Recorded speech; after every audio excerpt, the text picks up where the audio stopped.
morning and welcome to the 4th edition of Sabbath Morning Live.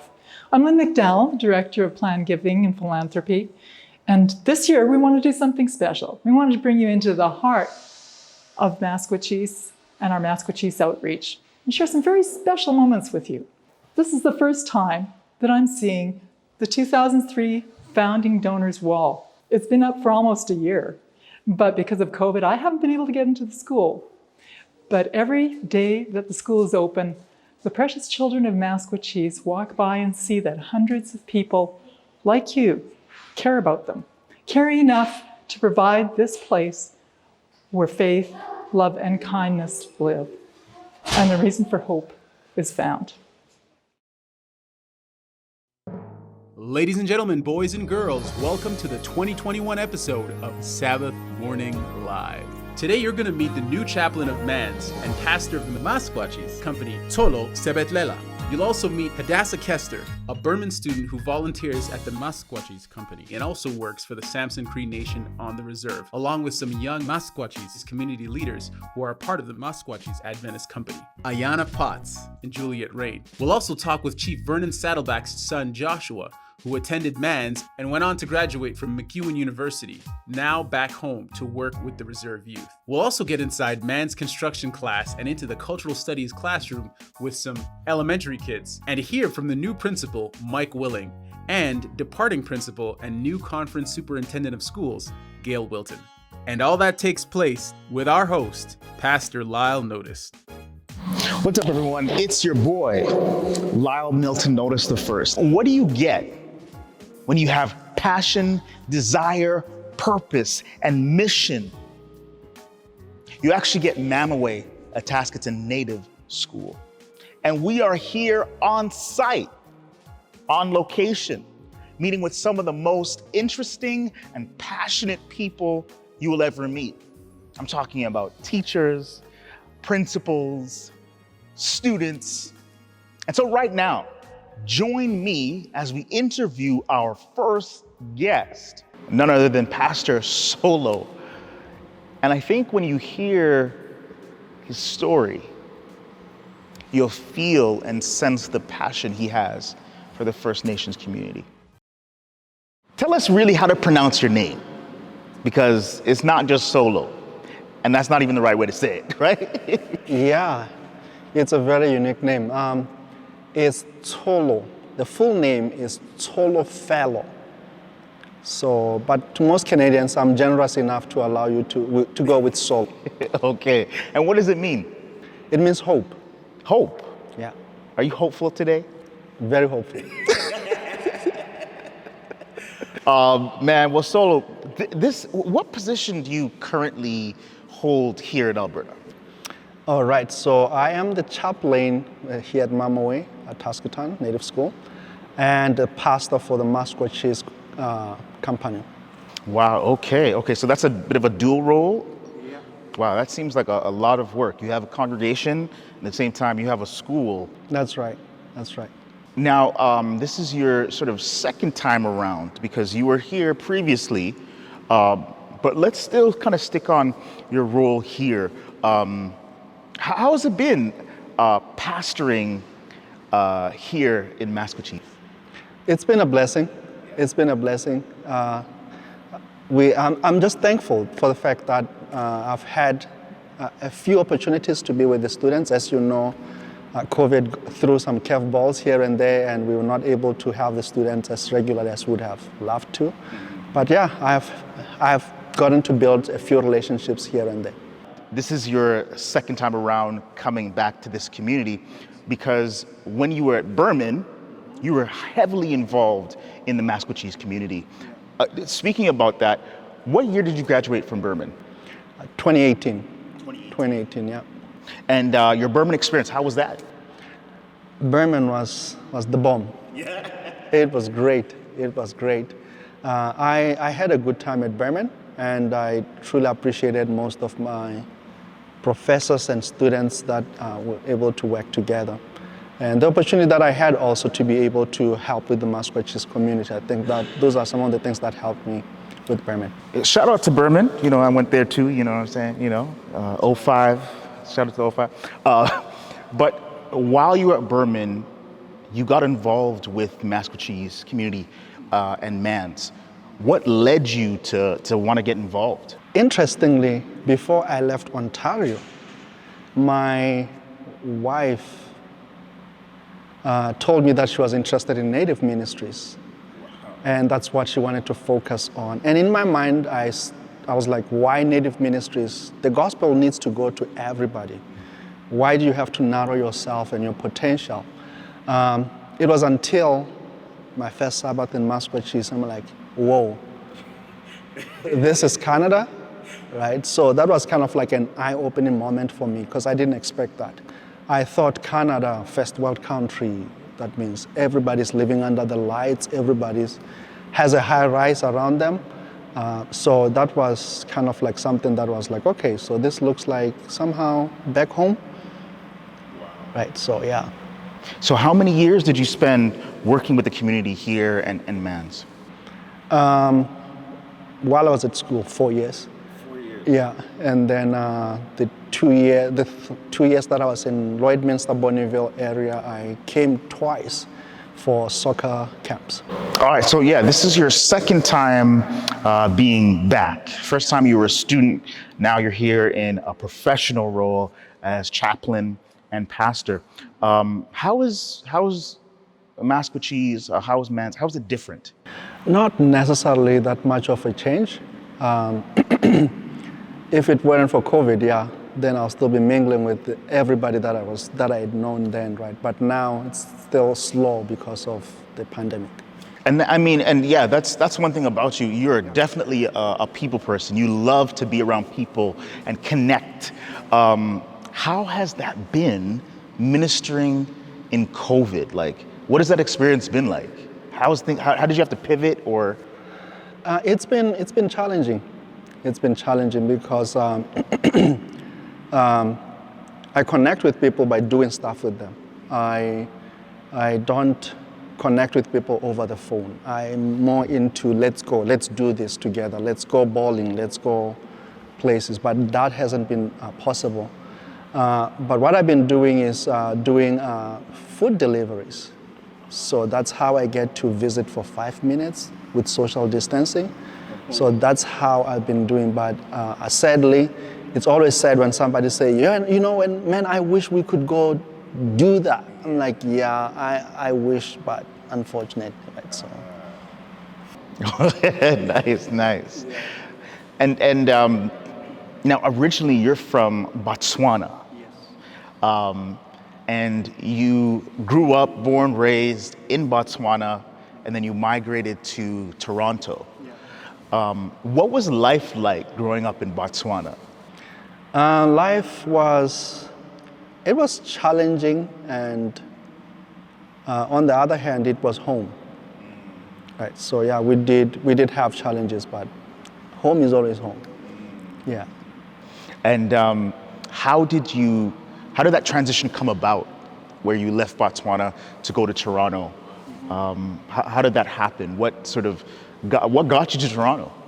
Well, at first I thought I was just coming to visit, right? And then I got here 2 months down the line. I came 4 months maybe.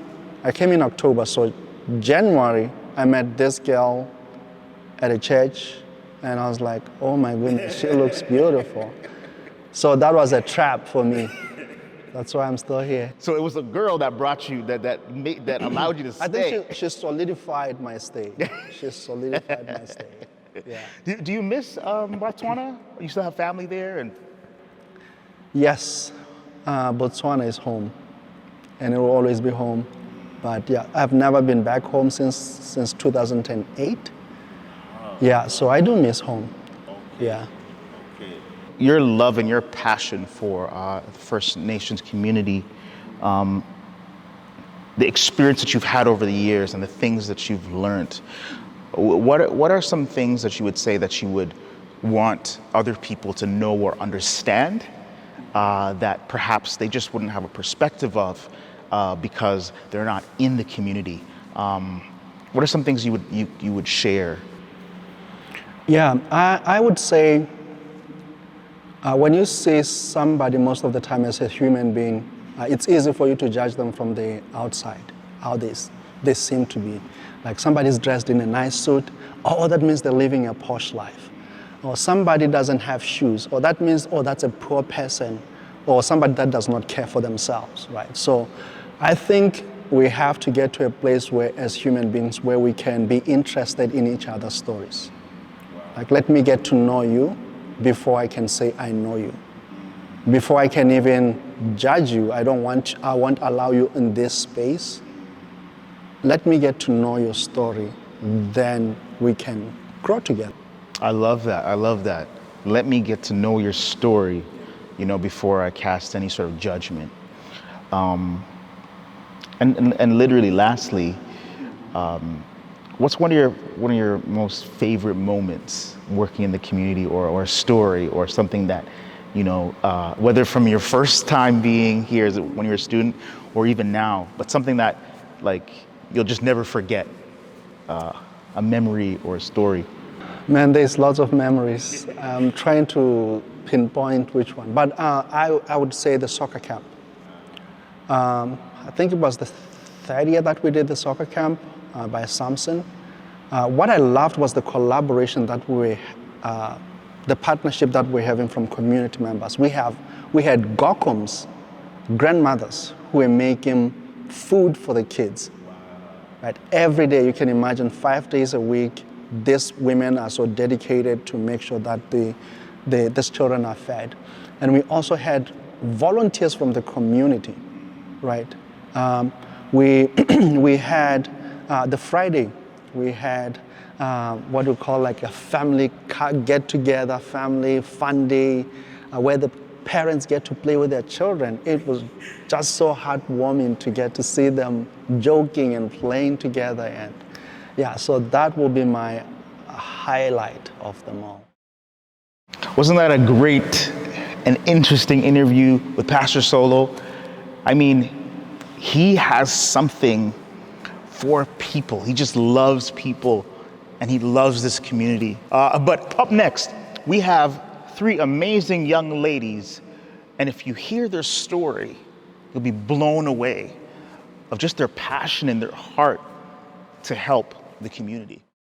So Hadassah, I understand that you are a biology major at Burman. Could you tell us how that came to be, why you chose that particular field of study? It wasn't until about, I think, 2-3 semesters ago that I was like, okay, now I know, now I know what I want to do. And so, now I'm trying to channel that into, Lord willing, get into med school to be a pediatrician. And I mean, pre-med is no easy feat. I understand that for the last 2 years, you've been leading the children's ministry department at Maskwacis Church. Like, what motivated you to, I mean, you could be sleeping in. What motivated you to get involved with that?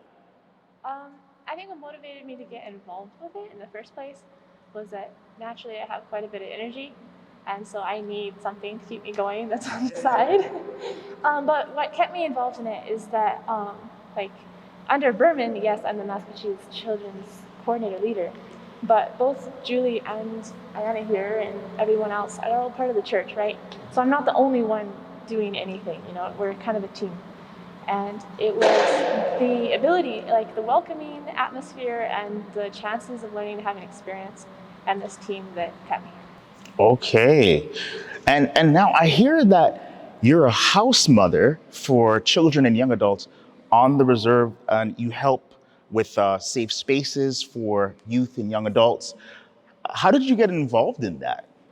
That was actually also through work here with the church. One of our members was doing a sort of care as well, and I began helping her out. And then from there, I was able to get the job into a group home situation. So, yeah. And so, take us through what a day-to-day sort of activities, operations. What does your day look like being a house mother? Can you tell us a little bit more about that? Yeah, so there's a lot of confidentiality involved with what we do. But just imagine that you're the parent, right, and you have your kids. So the same duties that you'd be doing as a parent, you're now going to be doing as the caretaker, because you are the family for that child.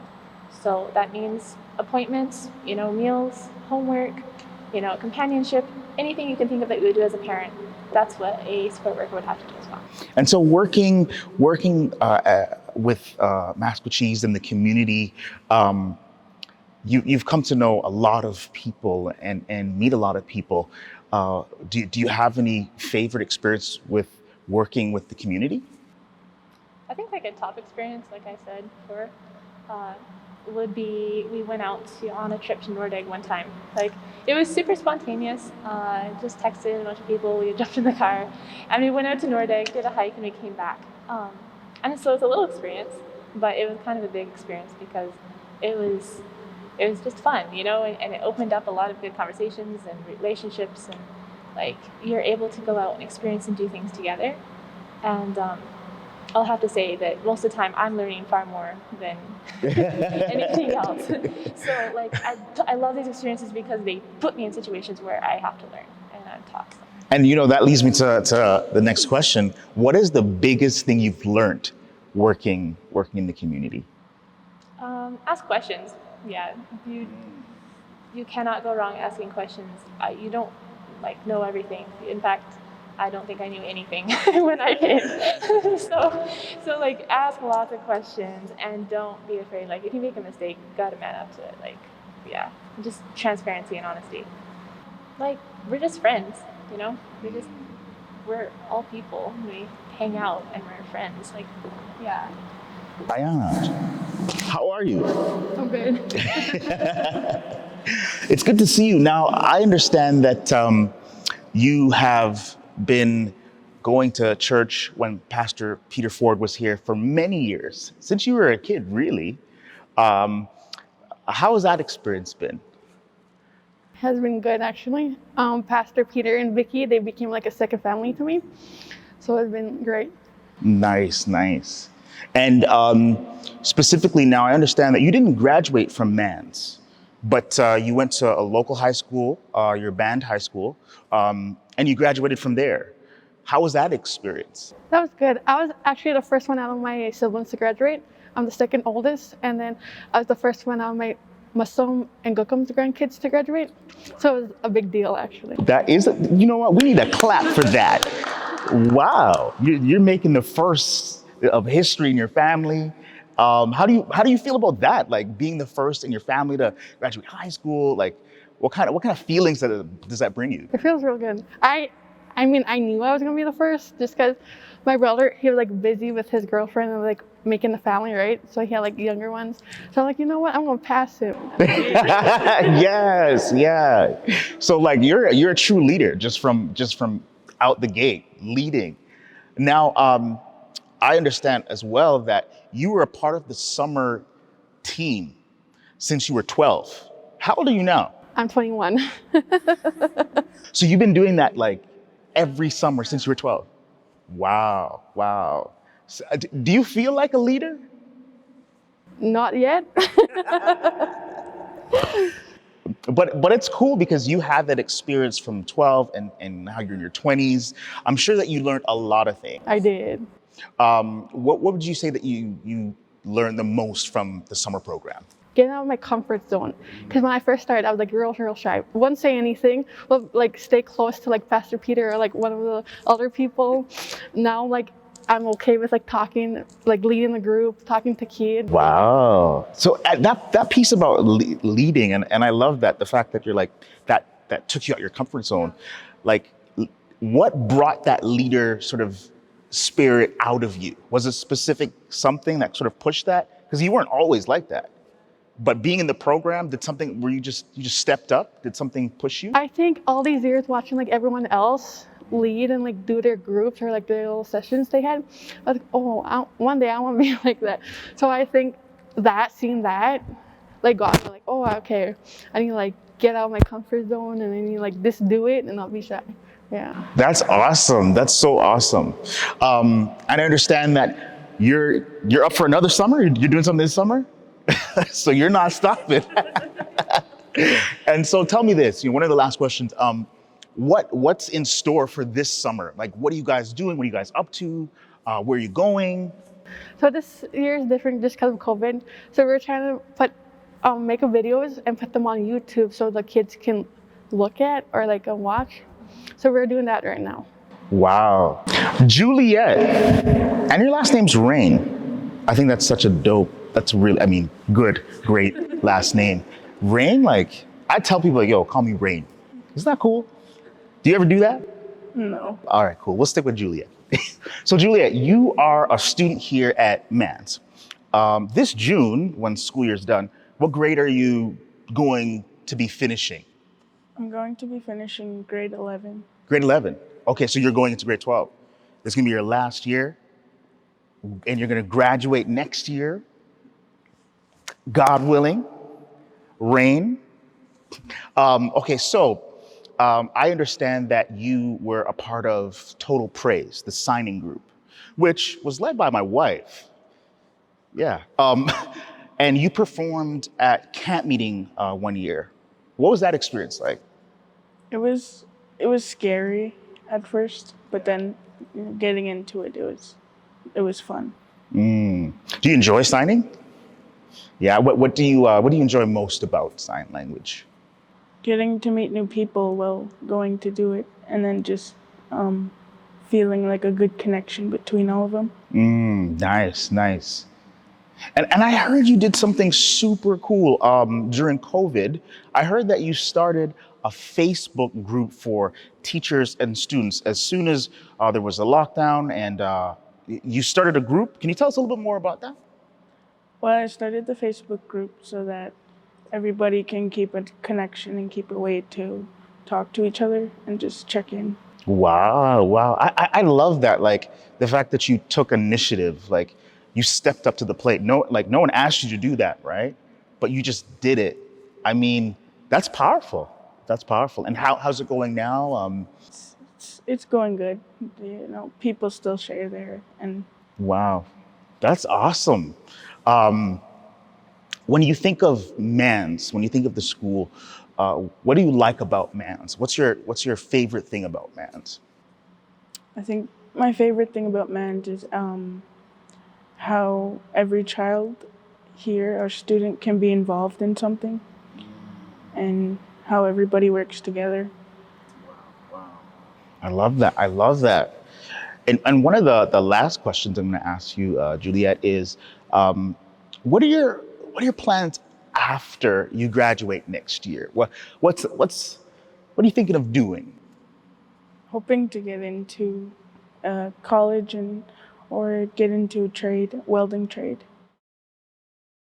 Wow, I mean, those three ladies, phenomenal. Hadassah, bio major at Burman, and yet she's dedicated to this community.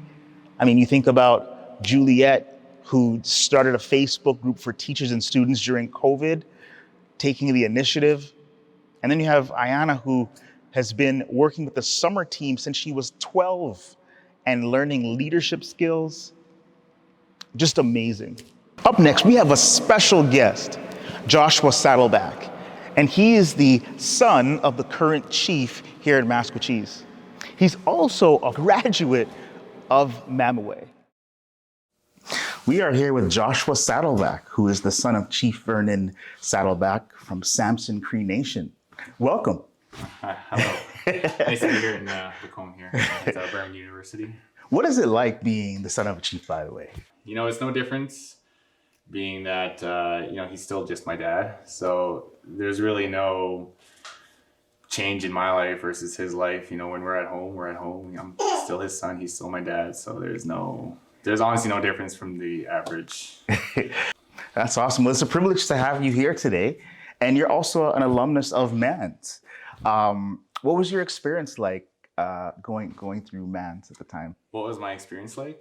Well, it was really good. You know, at the time when I was going there, it was a very small school.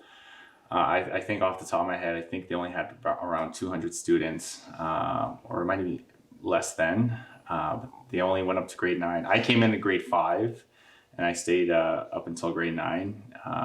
From there, I went to a task 1, but with my time being at MacEwen, it was really good in regards to, that's where I got to learn a lot about, I was never raised culturally. I was more so pushed through education was my upbringing. But getting to see a perspective of, Christianity and whatnot, like MacEwen provided a, quality service in regards to teaching students what Christianity is. And I've always found, I was born as a Catholic, and I learned a lot about Christianity, but I practice a lot in my culture. And so I kind of have that triangle of religion and beliefs, and I just kind of made it my own over the years. And I hear that you're a recent grad of MacEwen University. Yes. Congratulations on that. Thank you. It was definitely a tough journey throughout my educational career, you can say. I attended the police investigative program. It's a 2-year program. And the funny thing about education is that's something that's never been my strengths. I've always had a struggle throughout, from kindergarten until I graduated university. The whole thing was a struggle. The whole thing was a struggle. It was never an easy thing. But I pushed through the hard times, and I never giving up and continuing to show up to classes, no matter how much I failed exams. I kept showing up. I kept doing my best, and because of it, I came out with a diploma from MacEwen University. Wow, that's awesome. And so, what was the transition and the experience like leaving Maskwacis to go away? How was that for you? It was quite the culture shock. Actually, going from MacEwen to Wetaskiwin, like I said, a handful of students to a student count of 1,200. That was a culture shock, and then go from that to a student count of thousands. Like, that was an even bigger culture shock. Wow. But nonetheless, like I still walked the halls from MacEwen from day one till I graduated, walking the halls in disbelief that I was even able to put myself in university. So it was quite the culture shock, but I held my own. Nice. Focused on all my studies. Did my absolute best, considering the hardships that it took to even continue to keep coming back, no matter how many failures I had. So let's talk a little bit about your job title. What is it that you do? Well, I can't get into too much detail due to confidentiality, but all I can really say is that I do work in group care with all kinds of youth that come into our program. And we specifically work with kids within our own community of Samson Maskwacis, but we are willing to take anyone who needs a place to stay. So, but that's really all I can say about it. You got to be tight-lipped. Okay. Yeah. Did you feel that MANS prepared you for the role that you're in, the job that you're in now? With the role modeling off of the teachers that were there when I was there. We had all kinds of students, in MacEwen when I was there, and nonetheless, all the teachers that I've come across and that I've who were my own teachers, they all show the same patience, the same respect for all the students, no matter the circumstance. And I've been able to apply the same in my own workspace with all the kids that come into our care. So having that patience and respect, and being accountable for all the kids that come in, they've taught me, being there for the kids, and continuing to show that genuine care is what I've been able to apply in my own workspace. So I'm thinking about Miss Wilton. She taught you in grade 9, I believe. Was it grade 9? It's grade 6. Grade 6. And she's principal now. And now your daughter attends the school. Did you ever think that Miss Wilton, being a grade 6 teacher, would now be a principal of your daughter? Yeah, no, I did not. I did not see that coming. Actually, even when I started to have my daughter in line to come to the school, I didn't realize just how many teachers were still there that were there when I was attending that one.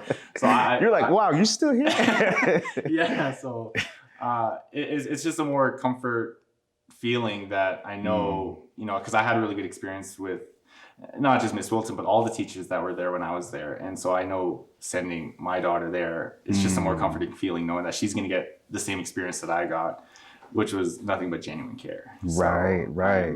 I'm happy that she's going to MacEwen, and I know she's gonna enjoy it, and she already is. And not only that, but when COVID first came and we had to switch to online schooling, and we were in Edmonton at the time, it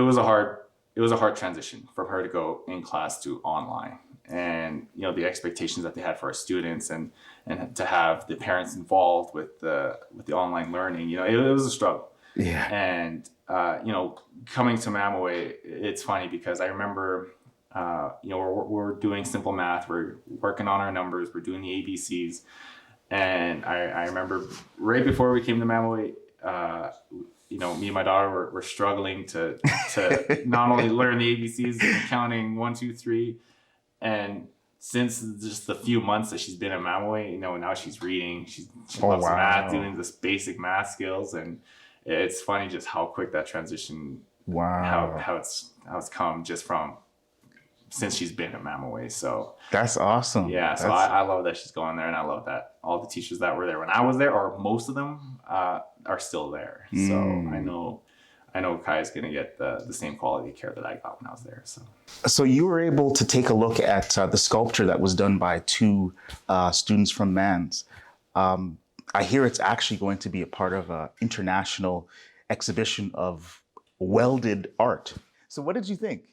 I took a look at them. It was really cool to see. It's nice to see that not only the city of Lacombe, not only MacEwen allowing this opportunity to be given to students from Maskwacis, but to see it's really. It's just really cool to see that opportunity was given. And I know that, it's only going to lead to more opportunities, bigger and better. And that's just the exciting thing to look forward to. Right. Their legacy is stamped there forever. Exactly, yeah. And I know there's only going to be more to come from that. So right. It's a great thing to see. It's almost the first stepping stone. So. Well, one of the last questions I want to ask is, for the supporters of Mans, what would you want them to know? Those who are supporting the school, those who give, those who donate, what would you like them to know? Well, yeah, besides the quality care that the teachers provide, it's exciting to see how fast they've expanded their, I can't speak on behalf of the high school because I didn't get to experience that, but when I got to have a tour on the new expansions and what they're doing now with the kids, and the new gymnasium that they have, it's really exciting to see that it's only going to get bigger, better, and the quality of care it's still been the same, and so I know only more opportunity is going to come from MacEwen, and I'm just excited to see Kai grow up going through within MacEwen. Well, thank you so much for being with us, and I think we're gonna have to work out together. Yeah, we'll have to see who can bench more. You probably beat with the powerlifting, but my bench is pretty decent. Yeah. Yeah. Okay, I'll have to find out.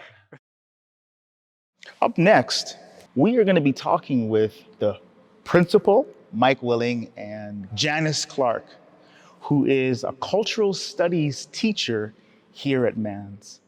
How have you seen this idea of helping to create and curate a space for thriving as opposed to just coping through COVID? I think that one of the things that we did pre-COVID actually helped us survive COVID in a variety of ways. Staff is known to have a really collegial and kind and compassionate staff. And so, we've been gelling together, preparing for COVID for the last 10 years, working together, finding ways to create safe learning environments for kids. And when COVID hit, we were really able to rely on that social capital that we'd been developing for 10 years, 15 years to show that kids were still safe to come to school. They could still come here, still learn. they could still trust that the relationships that they'd built with staff were still going to continue through the pandemic. Could you tell us a little bit about the construction program here at the school? Absolutely. We are very happy to have a program here at the school that can introduce and create space for students to learn about trades, a variety of trades, construction being a central focus of what we do here. We have struggled in the last year due to COVID to make courses happen and to push kids through, but nevertheless, our construction program is very popular with students. Filled up right away this year. We had a lot of kids interested in the first and inaugural class of our woodworking construction program. Mm-hmm. We are very, very excited to be able to put some of those skills to good use with our students, and they are excited to build some major projects on campus that kind of tie a whole bunch of different aspects of what we want to do here together. So one of the more interesting projects that we picked up during the pandemic is our ability to mill our own wood for our woodworking and construction classes. Some personal enthusiasm on my part and some definite enthusiasm on the kids' part kind of led us to be able to build our own wood for our construction class. We've gone out and received reclaimed trees and had donations of reclaimed trees, and we bring them in, we cut them up using a chainsaw Alaska mill, and when we stack them up, considering our current lumber prices, we have about $4,000 or $5,000 worth of wood that we've been able to accumulate this year that should be able to support our woodworking and construction projects for the next 3 or 4 years. We began a garden last year, as many people did during COVID, decided that they wanted to try their green thumb, and we did as well. We expanded our garden, but we need a garden shed. Now that fits great into our construction program, and we have lots of kids excited to be able to put that pieces of those puzzles together so that we can have a small building on campus to fulfill our needs. I understand that language is very important to the First Nations culture, and you teach Cree. You didn't grow up speaking Cree. No. How did you come to learn Cree? I just felt it was important that because I'm working with the students and a lot of them aren't even being exposed to their own language much in some of the homes, that I really felt that it was our responsibility at school to learn that. And so I was teaching PE when I first started learning Cree. And my goal at that time was to just learn the words that I use every day. Stop, start, you're keeping score. So I can count to 10. Every game stopped at 10 because that's how high I could count. Then we won and started again. So I started that way. And then as the years went on, I added more and more words. Wow. So how long did it take you to learn? I'm still learning. I have so much to learn still. But I just finished 2 semesters at Maskwacis Community College. Wow. So that was really good. I took some more Cree courses and more cultural history, kind of language-based, all mixed together. I actually heard that you're a star student. And I try. And a Cree elder actually asked you to help sub a class. Yeah, a few weeks ago, he had a death in the family, and he was teaching some online Cree classes to foster parents and to foster children, and he asked me to teach that class. Wow, wow. That was a nice class. It was about body parts and names, and I love that topic specifically because in their language and their culture is very spiritual-based language, and the whole body is reflective of that. So for example, their nouns are either animate or inanimate nouns. That makes sense. If it's living, it's usually considered animate. If it's non-living, it's inanimate. Oh. And so you pluralize them differently based on if it's animate or inanimate. But our body, all the words for our body are actually inanimate, even though it's an animate. Because it's to remind us that the Creator, all our good works only come because of the gifts that the Creator gives us. Wow. So even the words we use for our body, so hand metiti, that's inanimate, it's to remind us that the work we do with our hand is only capable. We're only capable of doing that because the Creator gives us our strength. That's so that was a really nice topic to teach. Yeah. You could be doing a lot of other things, but you're here at Mans. Why? The families and the children are so accepting and loving. The acceptance at a personal level and the respect of just, they're so willing to accept your love. They're so willing to accept your guidance. It's just something you don't experience other places. Wow. I just love it here. I love it. I get so excited. I can't sleep sometimes. I'm so excited to get to school the next day. That's powerful. Yeah. Hey, look who's here. Dr. Wow. Hi. Dr. Wow. How are you? Good. What are you doing? Getting Cree words. You're learning Cree words? Yeah. Wow. So all the words that are on our list today are words that Nito usually does his tricks, and we only speak Cree to our dog. So this is a list of his tricks that he usually does. So what are some of these, the Cree words? You want to read the first one? Astam. Astam. That means Come. come here.